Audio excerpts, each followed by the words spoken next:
Es increíble cómo se aplicó el amor a la ciencia para hacer exhibiciones de los pueblos originarios. Y el principal culpable de eso fue el perito Francisco Moreno.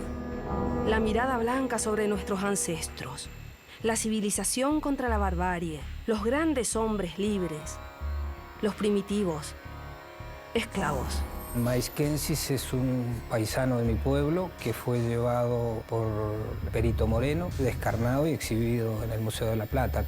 Encontramos entonces en el Museo de la Plata, en los esqueletos, en los restos humanos, las pruebas materiales del genocidio indígena, en este caso de Tierra del Fuego. O te mataban o te sometían. Y nuestras mujeres fueron todas, absolutamente todas sometidas. Y después de 120 años volvió y ahora está en su tierra.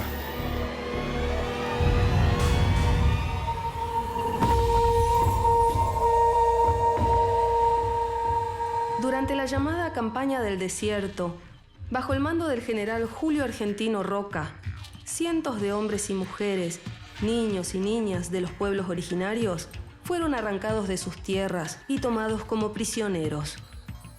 Algunas de estas personas fueron exhibidas como piezas de una colección viviente en el Museo de Ciencias Naturales de La Plata.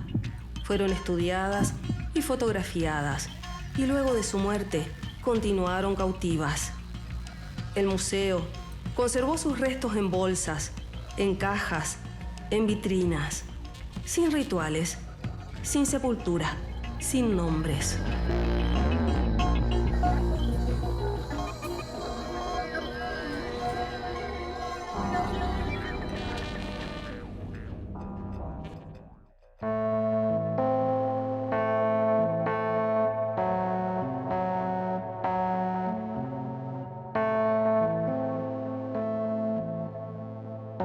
Durante miles de años, en Tierra del Fuego, los pueblos Selknam y Yámanas vivieron pacíficamente en armonía con la naturaleza. Pero todo cambió cuando a fines del siglo XIX llegó la llamada conquista del desierto hasta el fin del mundo. Y con ella, los científicos del Museo de la Plata. Esta es la historia de Seriot, el guerrero Selknam, y del joven Yagán Maishkensis. Esta es la lucha de antropólogos y antropólogas y comunidades indígenas por la restitución de los cuerpos robados.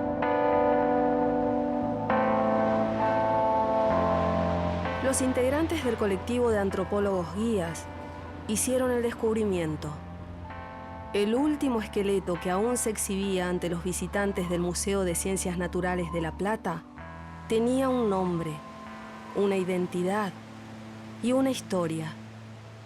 Se trataba de Maishkensis, un joven del pueblo Yagán que fue tomado cautivo durante la campaña del desierto en 1886. Después de pasar 2 años y medio preso en Ushuaia, lo trasladaron al Museo de La Plata, donde fue obligado a vivir otra vez en cautiverio. En el 2006, buscando los restos humanos de los indígenas que habían muerto dentro del Museo de La Plata, descubrimos que el cuerpo, el esqueleto de Maishkensis, que había muerto prisionero dentro del museo, aún estaba en las vitrinas del museo expuesto en la sala de antropología biológica. Tenía en su cráneo el número de catálogo y así pudimos identificarlo. En el transcurso de la investigación, encontramos que estaba su cerebro disecado en uno de los cajones de los sótanos. Había un trozo de piel de Maishkensis que no estaba catalogado y también encontramos su cuero cabelludo en un frasco sin el número de catálogo que pudimos identificarlo luego.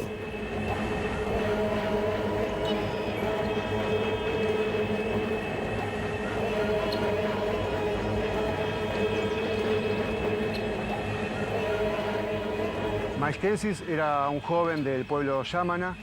Él llega aproximadamente en el mismo momento que la familia de Nacayal al Museo de la Plata y también fue sometido como prisionero, como objeto de estudio.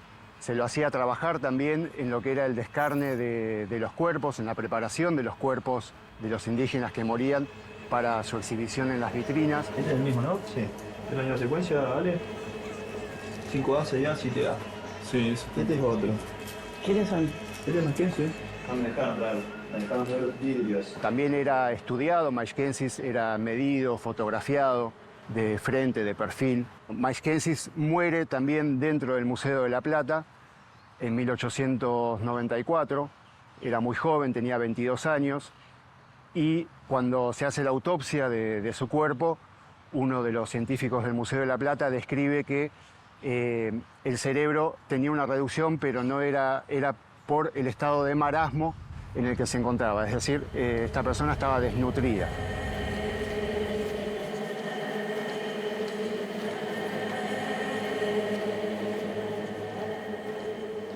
En la sala de antropología biológica había un esqueleto, el esqueleto guía, el esqueleto base, donde todos los estudiantes íbamos a estudiar, un esqueleto completo, armado en una vitrina, uno de los pocos que quedaba para ese tiempo, salvo por las momias. Nosotros habíamos estudiado para la cátedra de antropología biológica número 1 con ese esqueleto.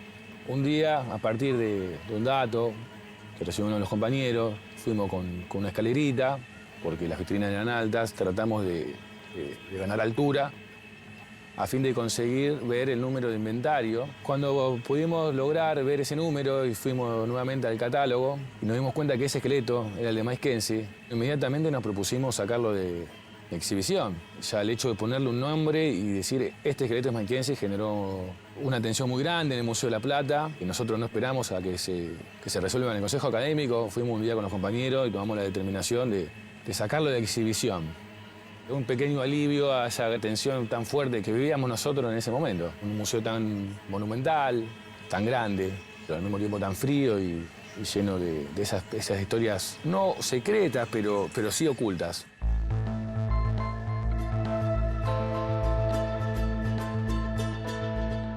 El 22 de agosto de 2006, los antropólogos del Grupo Universitario de Investigación en Antropología Social, GUIAS, lograron retirar de exhibición el esqueleto de Maishkenzi.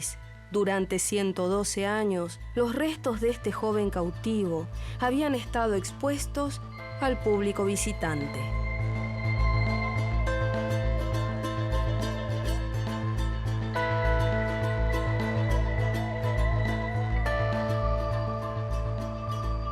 Encontramos en esa investigación las fotografías previas a su muerte de Maishkenzi, ya desvestido en ese intento de invisibilizar su cultura sin contexto social, mostrándolo como salvaje, primitivo.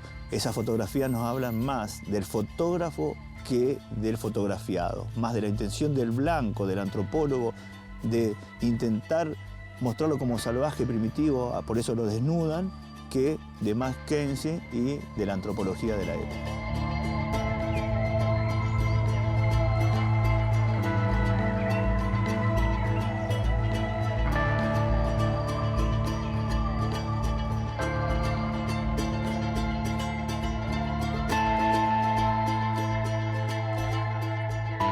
Maishkenzi es un paisano de mi pueblo que fue llevado por el perito Moreno al Museo de la Plata y que fue entregado por Bridge desde la misión anglicana que se instaló en nuestro lugar en 1869. Como eran manejados como animales, no había ningún problema en regalar, por ejemplo, a Maishkenzi al famoso perito, y después fue exhibido, descarnado y exhibido en el Museo de la Plata.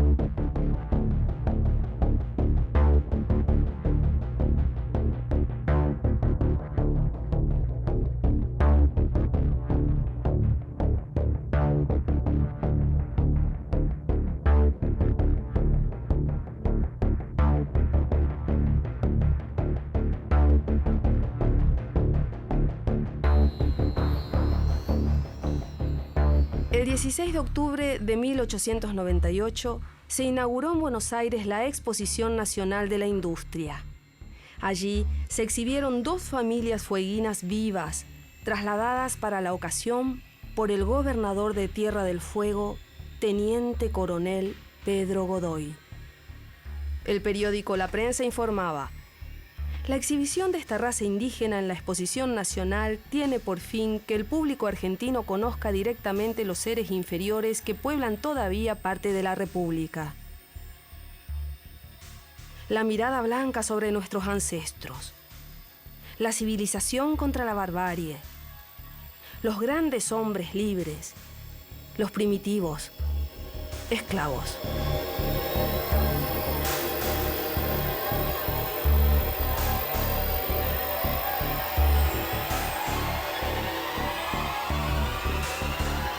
En la Exposición Nacional de la Industria de 1898, la mujer que exhibieron en el pabellón argentino era mi tatarabuela, Felisa Cusanch. En la descripción logramos observar que es ella, por su nombre como originaria, como Cusanch. De ese archivo también surge el nacimiento de una hija que nace en la exposición, en el recinto de la exposición, donde obviamente ella era expuesta con todo su grupo familiar e inclusive hasta los perros habían trasladado hasta la ciudad de Buenos Aires, al pabellón argentino. La hacen parir a su hijo y en plena exhibición y no sabemos hasta el día de hoy qué pasó con esa niña que nació en la exposición. Los últimos en ser exhibidos en una etapa que se llamó Zoológicos Humanos, eran unas muestras que se hacían en los viejos continentes, en el Jardín de Aclimatación de Francia, en Hamburgo, en Zúrich. En 1881 y en 1889 dos grupos fueron llevados a esas latitudes para ser exhibidos. Se recreaban las aldeas del lugar similar a la forma de vida del pueblo y se los pasaba hambre varios días para después tirarle carne cruda por arriba del alambre. Lo que certificaba que cuando comían con desesperación esa carne cruda, después de varios días de hambre, certificaba a los concurrentes a esas muestras, a esos zoológicos, que eran caníbales, que eran homínidos, que eran el último eslabón, todas esas propagandas del tiempo que se hacían y por eso se cobraban sumas abultadas de dinero para la entrada a esos espectáculos, ¿no?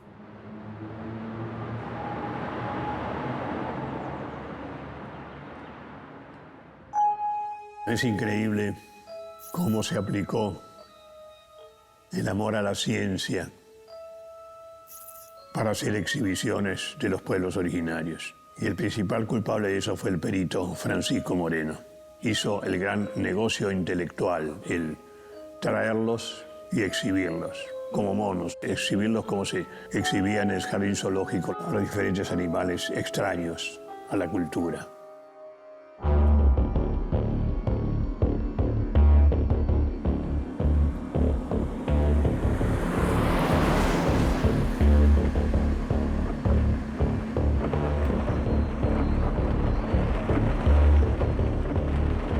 En Tierra del Fuego fueron dos las grandes tradiciones adaptativas. Cazadores y recolectores de tierra adentro, que vivían en la isla grande de Tierra del Fuego, y nómades del mar, o canoeros, que vivían en las costas y que llegaron hasta el Cabo de Hornos y el oeste. Los cazadores de tierra adentro, finales, fueron conocidos como Selknam. En la punta de la isla, en Península Mira, estaban los Hauch. En el sur de la costa del norte del Canal Beagle, al Cabo de Hornos, los Yamana, que ahora se llaman Yaganes, y un poco al oeste a la Calufés o Cahuéscar. Pero básicamente esos cuatro grupos arman las dos tradiciones adaptativas que existieron en Tierra del Fuego.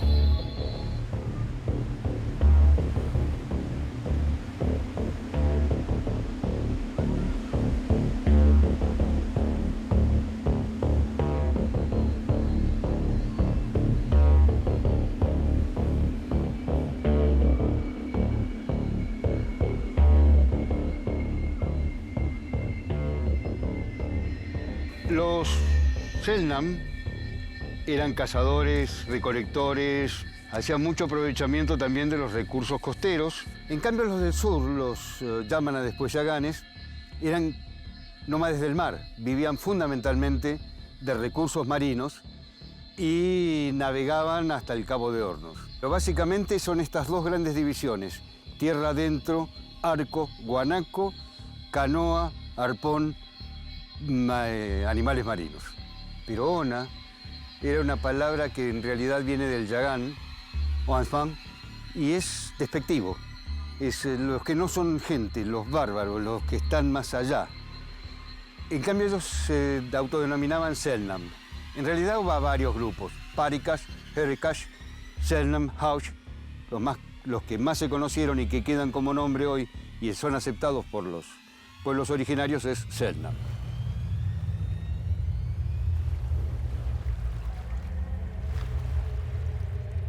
En el año 2010, el colectivo Guías decidió montar una muestra de fotografías con las placas que habían encontrado en el museo y así hacer públicas las historias de cautivos y cautivas. La muestra Prisioneros de la Ciencia está compuesta por alrededor de 20 imágenes. Son retratos que recuperamos del Museo de la Plata, en donde se ven los retratos de los prisioneros que estuvieron dentro del museo esclavizados hasta su muerte. Estas dos muestras, Prisioneros de la Ciencia y Restituciones, ya han itinerado por más de 150 lugares de toda la Argentina, tanto en museos, escuelas, ex centros clandestinos de detención y tortura. Lo que tratamos de hacer es acompañar el pedido de restitución de las comunidades y concientizar a la gente en general sobre esta problemática, ¿no? Que es el primer genocidio que ocurrió en la Argentina.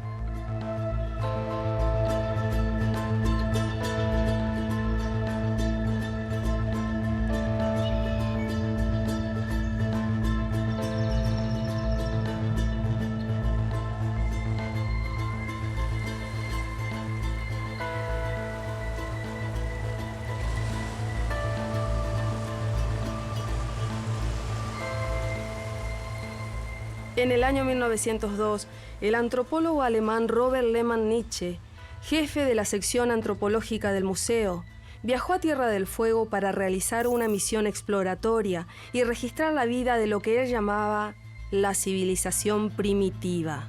Todo el periplo quedó registrado en un álbum de más de 100 fotografías. En el paraje llamado Puerto Hope, un toldo europeo y 2 chozas indígenas llamaron nuestra atención. Eran los indicios de la morada de una familia a la Caluf, desaparecida, asesinada, muerta, quién sabe cómo y por qué. Los 2 miembros sobrevivientes, las 2 muchachas hermanas, pasaron a ser propiedad del español, quien había venido a reemplazar la familia a la Caluf, y cuyo Winchester había de triunfar sobre el arco y la flecha de los desgraciados hijos del suelo.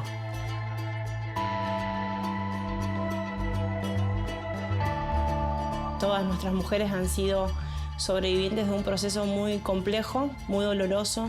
Muchas de nuestras mujeres o de nuestras ancianas no hablaron y no hablaban del tema porque así como hoy me duele a mí, a más de 100 años, me imagino ellas que tuvieron que vivirlo, ¿no? Para todas nuestras mujeres esa violencia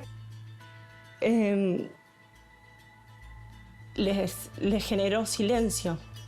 El no hablar, el no poder transmitir su lengua, si no eran violentadas, eran golpeadas. Lo que sucede en la campaña del desierto en la Patagonia llega perfeccionado. Acá nosotros estamos en una situación insular donde no teníamos escapatoria. Entonces, o te mataban o te sometían. Y nuestras mujeres fueron todas, absolutamente todas sometidas.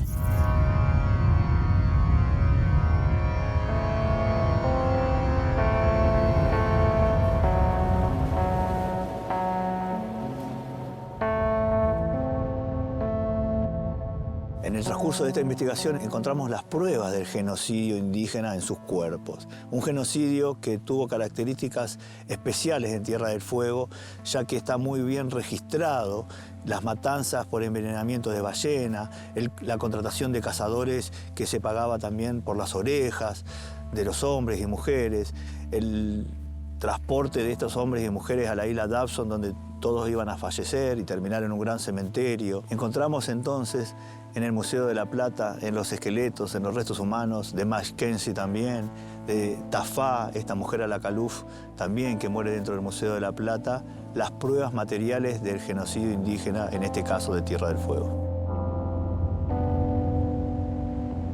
Fue el trabajo minucioso del colectivo Guías el que descubrió, en 2006, que el esqueleto con el que habían estudiado tantas veces en las clases de antropología en la Universidad de La Plata tenía un nombre, una historia. Se trataba de Seriot, un Selknam asesinado por jefes del ejército en la estancia Harberton, en Tierra del Fuego.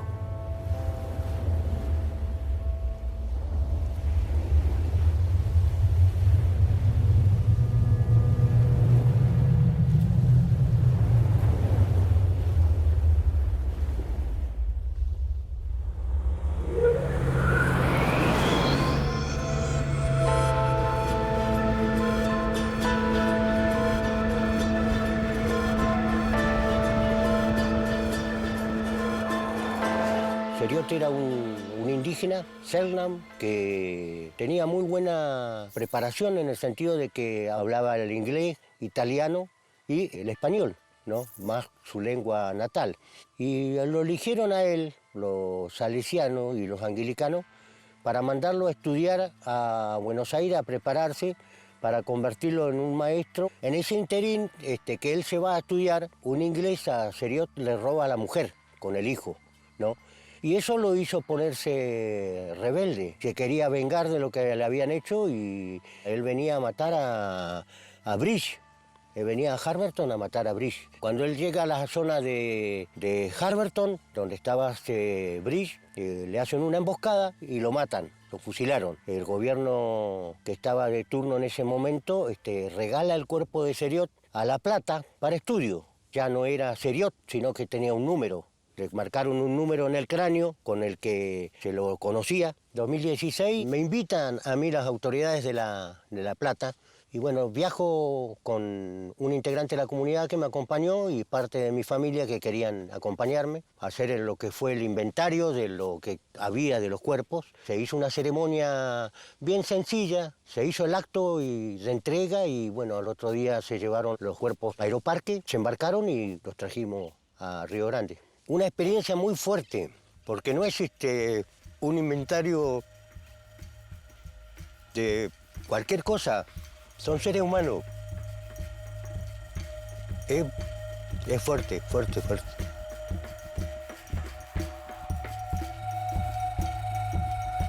Las luchas de los pueblos originarios, el trabajo incansable de antropólogos y antropólogas, los cambios en la legislación, hicieron posible la devolución de restos humanos conservados en museos a sus comunidades de origen. En abril de 2016, se restituyeron a la comunidad Selknam los restos del cacique Seriot, fusilado en la estancia Harberton, en Tierra del Fuego.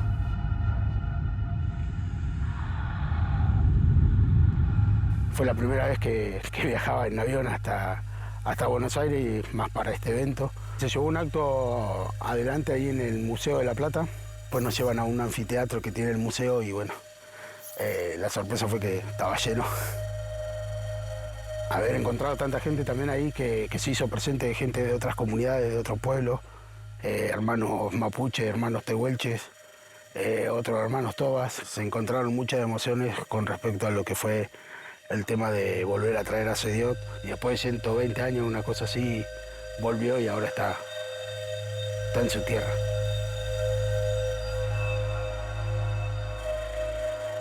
Las restituciones están en proceso y aún queda mucho trabajo por hacer. Los restos de Maishkensis, el cautivo, el último cuerpo en exhibición en el Museo de Ciencias Naturales de La Plata, aún no fue devuelto a su comunidad fueguina Yagán, en Bahía Mejillones, Chile, que lo reclama. Por fin, con el correr del tiempo, este trabajo tan grande que ha hecho Colectivo Guías, con Fernando Pepe a la cabeza, ha logrado que se restituyan los restos de Maishkensis y 3 paisanos más que no están identificados.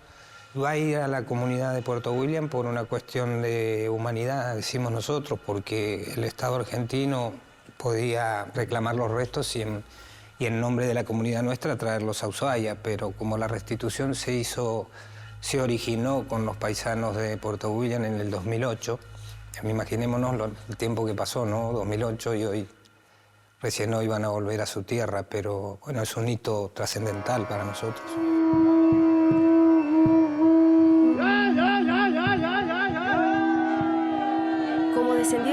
pueblos originarios, siento que cada una de estas restituciones es una reparación justa para nuestra memoria colectiva. Representa el reconocimiento a la dignidad de aquellos que fuimos saqueados, diezmados y humillados en nombre de la ciencia y el progreso. Somos nuestra tierra, somos los que estuvieron y los que vendrán. Somos nuestra historia y lo que hacemos con ella.